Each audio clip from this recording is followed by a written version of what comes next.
దైవజాన్ని పిలిపించుకొని చక్కగా వాళ్ళని పిలిపించుకొని కేక్ కట్ చేసుకొని 2 పాటలు ప్రార్థన చేసుకొని కేక్ కట్ చేసుకొని మంచి పద్ధతి. మీరు అంతా అట్లాగనే చేస్తారు. ఈ ఫ్రెండ్స్ ఉంటావాళ్ళు ఉన్నారు చూసావా, ఫ్రెండ్షిప్ ఫ్రెండ్షిప్ మన ఇంత పొడుగు రబ్బర్ వేసుకొని తిరుగుతుంది. రబ్బర్ వేసుకొని అమ్మ ఏమైంది కట్టుకున్నాక ఏం బ్యాండ్, ఫ్రెండ్షిప్ బ్యాండ్ అంటే. నిన్న ఒక ఆయన బరిగొడ్డుతో పేడకళ్ళు తీసేవాడు ఒకడు ఏదో కట్టుకొని తిరుగుతున్నాడు. అలా ఏంది అదంటే గుణదలదిలే అంటాడు. దీంతో పేడ తీస్తున్నాడు. ఆ పేడ ఈ పేడ అన్ని పేడ తీస్తా ఉంటాడు. ఈ దీంతో ఇప్పుడు దీనికి ఉంగరానికి నేను సిలువు చేయించుకున్నాను అనుకో, అడుకోవద్దా?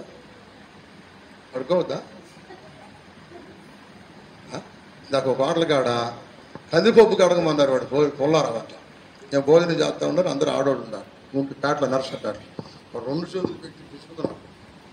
కందిపప్పు పిసుకుంటే ఒరే పొల్లార ఒక చేతితో పిసుకురా అంటుంది. వాడు ఈ చేతితో పిసుకున్నాం కానీ ఒరే ఆ చేయి కదరా ఈ చేయిరా. జ్ఞానం ఉండాలి. ఏముండాలంట? జ్ఞానం ఉండాలి. చదువు అక్కడ చదువు ఆ మాట. చిన్నవారినే కానీ గొత్తివారినే కానీ గొప్పవారినే కానీ నువ్వు యవనస్తుల్ని ఎమ్మడింపక నీవు ఉండడం వలన నీ మునుపుడు సత్ప్రవర్తన కంటే వెనకటి సత్ప్రవర్తన మరి ఎక్కువైనది అంట. రూతు అంటే సత్ప్రవర్తన కలిగినది. ఏం ప్రవర్తన అంట? పేరు పెట్టుకున్న రూతు కాదు. ఇప్పుడు పేరు పెట్టుకుంది మా అమ్మాయి, మా కూతురు, 2వ కూతురు రూతు. ఏం పేరు? 3 సబ్జెక్టులు పోయినాయి. ఎన్ని సబ్జెక్టులు? నానో 1 సంవత్సరం ఇది పోయింది, 1 సంవత్సరం 2 పోయినాయి. పెళ్లి చేయి అని చెప్పి పెళ్లి చేసేసి అప్పుడు అంటుంది లాస్ట్ పరీక్షలు పాస్ అయిందంట. అప్పుడు పెళ్ళి అయిపోయింది. నేను పెళ్లి చదువుకుంటానంటే పెళ్లి చేసేవాడు. అప్పుడు ఎన్ని పోయినాయని చెప్పావు నువ్వు? 3 పోయినా. అందుకే 3 వేపించేసాను. ఇప్పుడు పాస్ అయింది, సర్టిఫికేట్ ఉంది. ఇప్పుడు ఏమవుతాయి? ఉద్యోగాలు ఏమైనా వస్తాయా? 3 పిల్లలు. ఇప్పుడు ఏమైనా వస్తాయా? డేట్ కూడా దాటిపోయింది మొత్తం. ఏంటంటే మీరు పిల్లగారు పరిశుద్ధ వాక్యములు అంటున్నాడు, యవనస్తుల్ని వెంబడించకూడదు. ఫ్రెండ్షిప్ ఉండకూడదు. ఫ్రెండ్షిప్ చెడగొట్టింది. ఏం చేసిందంట? నువ్వు ఎదుగుతుంటే ఎదగనేవాడు, నువ్వు మంచిగా ఉంటే మంచిగా ఉండేవాడు, నువ్వు క్రమంగా ఉంటే క్రమంగా ఉండేది. చెడగొడటానికి ప్రయత్నం చేస్తావు. అందుకని పరిశుద్ధ వాక్యములు పౌలు అంటాడు, దుష్ట సాంగత్యము మంచి నడవడికను చెరుపును మోసపోకుడి. 1 కొరింథీ పత్రిక 15వ అధ్యాయం 33వ వచనంలో అంటాడు. 33వ వచనం 1 కొరింథీ రాసిన పత్రిక 15వ అధ్యాయము, మోసపోకుడి, దుష్ట సాంగత్యము మంచి నడవడికని చెరుపు.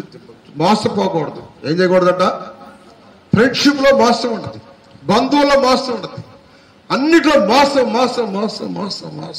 అన్నిట్లో ఒకరినొకరు మోసగించడానికి ప్రయత్నం. వాడు చెడిపోయాడు, వీడు కూడా చెడగొడతాడు. ఈ పిల్ల చెడిపోయింది, దాన్ని కూడా చెడగొట్టింది. నేను ఎటు కూడా చెడిపోయాను కదా, దీనికి కూడా దేని కూడా అట్టగట్టాలి అనుకునేవాళ్ళు చాలా మంది ఉంటారు. అమ్మాయి నేను ఎట్ట చెడిపోయినా నువ్వు జాగ్రత్తగా ఉండమ్మా, అటు చేయపాకమనేవాడు తక్కువ. పెద్దోళ్ళు కూడా ఆడోళ్ళు కూడా చాలా మంది వాళ్ళు చెడిపోయి ఇంక తగ్గిపోయి చెడగొడతా ఉంటారు. ఈ క్రామకో అవి నేర్పుతూ ఉంటుందంట. వాళ్ళకి నేర్పిద్ది అంట. ఆమె చెడిపోయింది. ఆమె ఏం చేసిందంటే అందరికి టీచర్ అయింది. ఏ టీచరు? చెడ్డ అలవాటు టీచర్ అయిపోద్ది. ఇర్మీయా గ్రంథము 3వ అధ్యాయము చూడండి. ఇర్మీయా గ్రంథము 3వ అధ్యాయం ఉందా మాట? 33వ వచనం చూడు. లేదా ఆడ ఉంది. అది కామాకృత గలవారయ్యి 2వ అధ్యాయం అనుకుంటా చూడు. ఇర్మీయా గ్రంథం అది కామము తీర్చుకున్నటకై నీవెంతో ఉపాయముగా నటించుచున్నావు, అందువల్ల నీ కార్యములు చేయటకు చెడు స్త్రీలకు నువ్వు నేర్పుతూ ఉన్నావు. టీచర్ అయిపోయింది. ఇప్పుడు ఏమైపోయిందంట? ఏం టీచింగ్ ఏంటి? నేర్పేది ఏమి నేర్పుతుంది? చెడుతనం నేర్పుతుంది. చెడు స్త్రీ వాళ్ళు అసలు మామూలుగానే చెడిపోయిన వాళ్ళు అయితే ఇది ఇంకా చెడిపోయింది. వాళ్ళకి నేర్పుతూ ఉంటుంది, అమ్మాయి నీకు తెలియదే, వయసు పోయింది అక్కడ రాదే, వయసు ఏ వయసులో ఆ వయసులో చెయ్యాలి అని నేర్పిద్దంట. అలాంటి ఫ్రెండ్షిప్ కలిగిన వాళ్ళు కుటుంబాలు నాశనం చేసుకుంటారు. గోంగూర కట్ట కోసం పాపం. గోంగూర కట్ట ఎంత? 5 రూపాయలు. 5 రూపాయలు గోంగూర కట్ట కోసం పాపం. 100 రూపాయల చీర కోసం పాపం. ఇప్పుడు కూలిస్తే పాపం చేసేవాళ్ళు ఉన్నారు చాలా మంది. కూలిస్తే ఇవాళ ఎంత కూలి? 300 ఇస్తే కూలి మారుకొని పాపం చేసింది అంతే సార్. అలాంటి నీచమైన స్థితిలో విలువలేని బ్రతుకుతూ ఉంటూ ఉన్నారు స్త్రీలు, పురుషులు చాలా మంది. అందుకని అంటాడు, నీవు భ్రష్టు సంతానము కాకూడదు. ఏ సంతానం అంట? భ్రష్టు సంతానము. నేను శ్రేష్టమైన ద్రాక్షావల్లి వంటి దానిగా, నిక్కమైన విత్తనం వంటి దానికి నేను నిన్ను నాడితే నీవెట్లు నాకు భ్రష్టు సంతానం అయితేవి. నువ్వు విత్తనం వాళ్ళు ఉండాలి. ఎలా ఉండాలి? విత్తనం విలువ ఉండాలి, విలువ సంపాదించుకోవాలి. నీవు కామము తీర్చుకున్నటకై నీవెంతో ఉపాయముగా నటిస్తున్నావు. అందువలన ఈ కార్యము చేయించు చెడు స్త్రీలకు నేర్పితివి కదా. నువ్వు చెడగొట్టావు, సంఘాన్ని చెడగొట్టావు, గ్రామాన్ని చెడగొట్టావు. అది మంచిది అనుకుంటుంది. నేను ఆవిట్టి ఎట్లా వీడి కాసిపోతున్నాను అంటుంది. ఎవరు? ఈ క్యాండిడేట్ చెడగొట్టేది. ఈ చెడగొట్టేది పల్లెంతా జడగొట్టింది, విలువంతా బాగొట్టింది. మొగుడికి విలువ లేదు, తల్లిదండ్రులకు విలువ లేదు, ఎవరికి విలువ లేదు, దీనికి కూడా విలువ లేదు. డబ్బులు సంపాదించింది. అప్పుడు అంటుంది, నేను ఒక 10,000 పెట్టి ఫంక్షన్ చేస్తాను, ఫాస్ట్ గారు మీరు మంచి స్టేజ్ కట్టించి బాగా. ఏం ఫంక్షన్ చేస్తారు అని అంటానా? కుదిరిద్దా? సరేలే అమ్మా, అలాగే అమ్మా అన్నీ లోబడిపోవటమే. కానీ మేము కూడా చెడగొట్టింది ఆయన అని అనగలుగుతావా? తల్లిదండ్రులైన అనగలుగుతారా? బంధువులైన అనగలుగుతారా? ఎవరు అనలేరు. ఎందుకంటే ఆ బజారు రవిడి, బజారు సినిమా వచ్చింది ఇంతకుముందు, బజారు రవిడి సినిమా,